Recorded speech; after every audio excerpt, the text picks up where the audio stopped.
Bioinformatics. বৈজ্ঞানিক এবং গবেষকরা মানুষের কল্যাণার্থে আবিষ্কারের জন্য তাদের সারা জীবন ব্যয় করে থাকেন। তাদের বিভিন্ন পরীক্ষা নিরীক্ষায় তৈরি হয় মূল্যবান অনেক তথ্য। সর্বদাই সমৃদ্ধ হচ্ছে এ তথ্য ভাণ্ডার। অনেক সময় না জানার কারণে একই গবেষণার পুনরাবৃত্তি করে অনেক মূল্যবান সময় নষ্ট হয়। গবেষকদের জন্য পৃথিবীর বিভিন্ন প্রান্তের গবেষণার মধ্যে আন্তঃসম্পর্ক তৈরির টুল প্রয়োজন হয়। ফলে নতুন কোনো বিষয়ে গবেষণা দ্রুত হয়। বায়োইনফরমেটিক্স এক্ষেত্রে তথ্য ইন্টারলিঙ্কিং করতে সহায়তা করে দ্রুত ফলাফল প্রদান করে। সময়ের সাথে সাথে কিভাবে জৈব তথ্যের পরিমাণ বাড়ছে, এক হিসেবে দেখা যায় প্রতি 15 মাসে ডাটাবেজে জৈব তথ্য দ্বিগুণ হচ্ছে। এই বিপুল পরিমাণের তথ্য বিশ্লেষণের জন্য তাই ব্যবহৃত হচ্ছে তথ্য প্রযুক্তি। জীববিজ্ঞানে তথ্য প্রযুক্তির প্রয়োগ হল বায়োইনফরমেটিক্স। জীববিজ্ঞানের সমস্যাগুলো যখন কম্পিউটার প্রযুক্তি কৌশল কম্পিউটেশনাল টেকনিক ব্যবহার করে সমাধান করা হয়, তখন সেটাকে বলা হয় বায়োইনফরমেটিক্স। ask.com অনুসারে বায়োইনফরমেটিক্সের সংজ্ঞা হল, বায়োইনফরমেটিক্স হল বিজ্ঞানের সেই শাখা যা বায়োলজিক্যাল ডেটা অ্যানালাইসিস করার জন্য কম্পিউটার প্রযুক্তি, ইনফরমেশন থিওরি এবং গাণিতিক জ্ঞানকে ব্যবহার করে। এক্ষেত্রে ডেটা অন্তর্ভুক্ত করে ডিএনএ, জিন, অ্যামিনো অ্যাসিড এবং নিউক্লিক অ্যাসিড সহ অন্যান্য বিষয়কে। গত শতাব্দীর মাঝামাঝি সময়ে যখন ডিএনএর গঠন জানা গেল, বোঝা গেল ডিএনএর গুরুত্ব ক্রমাগত বাড়তে থাকল জৈব তথ্য নিয়ে গবেষণা।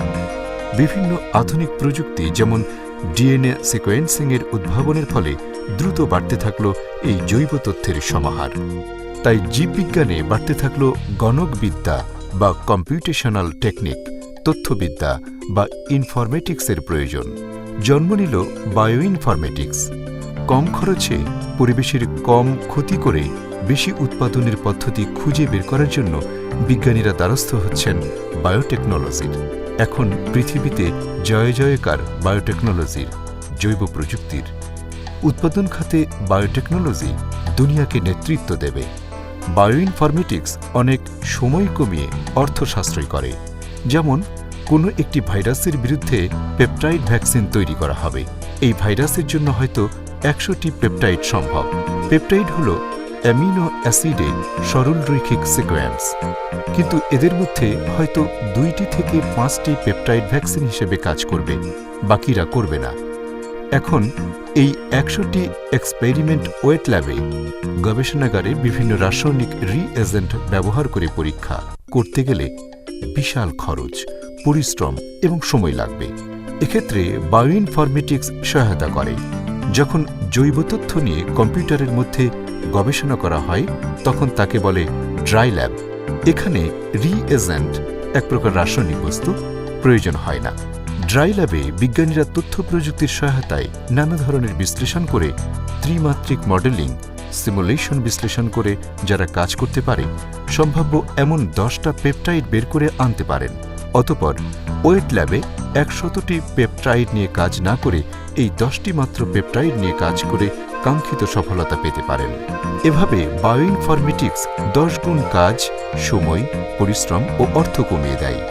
ধান, পাট, গম সহ নানাবিধ ফসলের উন্নত জাত উদ্ভাবন মিউটেশন ব্রিডিং বা সংকরায়ন প্রক্রিয়ার উপর নির্ভরশীল। সংকরায়ন পদ্ধতিতে কাঙ্ক্ষিত এক বা একাধিক গুণাবলী নির্ভর কয়েকটি জিনকে কোনো একটি জাতের মধ্যে আনা হয়, আর জটিল এ কাজটি সহজ করে দেয় বায়োইনফরমেটিক্স। তাই বাংলাদেশে খাদ্য চাহিদা মেটাতে কৃষিতে বায়োটেকনোলজির গুরুত্ব অপরিসীম।